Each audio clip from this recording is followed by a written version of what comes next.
Welcome to the Salmon Runs YouTube. Enjoy the video. You start by powering down and unplugging the Xbox One, then wait about 10 minutes so residual charge dissipates. This prevents shocks and accidental shorts. Once done, take out any external HDDs or USB sticks and set them aside. Use a magnetic mat or container to organize screws because mixed screws slow you down. Then grab T8/T10 Torx drivers and plastic pry tools. You'll remove visible screws and begin prying the top casing at the seam. Apply steady, even pressure so clips release without snapping. Once the top shell is off, continue by unscrewing internal Torx screws that secure the metal shield. You'll see the fan, optical drive, and power supply beneath. Make sure to keep screws sorted by location so reassembly is simple. Disconnect ribbon cables and connectors by lifting their locks or pulling straight up.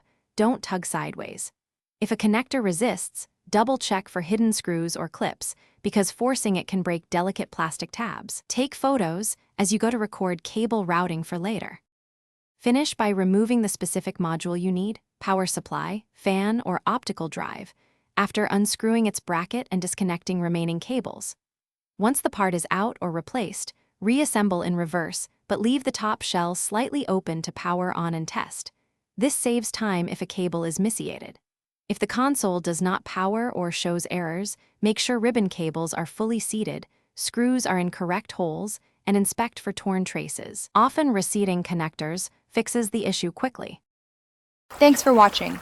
Consider subscribing if we helped you.